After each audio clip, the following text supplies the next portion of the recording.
La música por un rato distraerá tus preocupaciones, nos dice el poeta Dryden sonando a través de Purcell.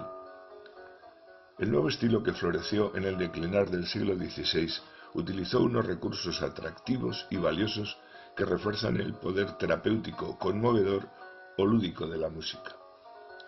La utilización de las disonancias para reforzar el significado de las palabras contribuyó a perfilar todo el abanico de emociones que tan diestramente recogieron los compositores del barroco. Ellos reflejaron las pasiones de índole terrenal en los llamados tonos humanos y atisbaron la magnitud de lo más elevado plasmándola en los tonos divinos. Estos últimos fueron adoptados tanto al catolicismo purificado de la época como al luteranismo inexpugnable. Es por ello que el barroco protestante de los alemanes Schuss y Basteichut no es menos dramático y sensacional que el de los católicos italianos Monteverdi, Ferrari o Masocchi. Por otra parte, en las composiciones de Hidalgo y de Sanz, como es característico del barroco español, hay una clara identificación con la música del pueblo, de tradición oral, que permite que el lenguaje sonoro, denominado culto, y el tradicional, se retroalimenten y que ello se vea reflejado en una música fresca, simple y fácil de oír, ahora y entonces. Hay ocasiones en que la sensibilidad mística y los anhelos humanos desdibujan sus límites y se funden. Así es en Amar a Dios por Dios, que musicalizó Domenico Masocchi y que rebosa afecto y fe. No me mueve, mi Dios, para quererte, el cielo que me tienes prometido, ni me mueve el infierno tan temido para dejar por eso de ofenderte.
que hemos presentado Carlos y yo al órgano.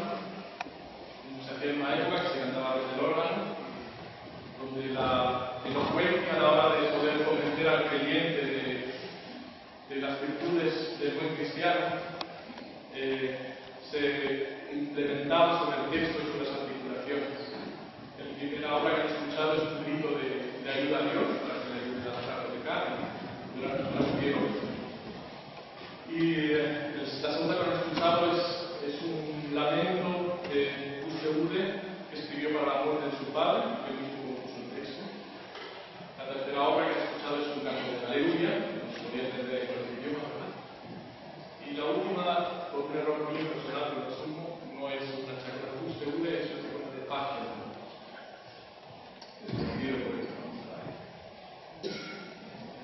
El segundo grupo de obras que han escuchado a partir de la Teoba son obras de Purcell, que es un compositor inglés, y se puede advertir claramente cómo a ellos les gustaba reunirse en pequeños salones y disfrutar de la música por un instante, como dice el Music Manual, disfrutar de la música por un instante. Y todos esos bajos que escuchan que se repiten constantemente, el bajo del chémbalo, es una manera de entrar en una especie de hipnosis, de que el tiempo se para y sigue corriendo. De hecho, el primero final es una octava descendente, es que la vida se escapa hasta que no muerta. Y así vuelve a repetir. Y dice Parsons en su texto, dice que no, es la que no la recuerden con escudos y con elegías, sino simplemente con el bueno, ser humano. Ahora vamos a pasar a la Europa septentrional, meridional, la septentrional meridional, y vamos a interpretar obras de músicos italianos, y también tendrán como nexo común los escenarios. Es una frase de bajo pequeño, una pequeña fórmula que se va repitiendo sobre que el cantante y los instrumentistas improvisan distintas partes antes escritas.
Amen.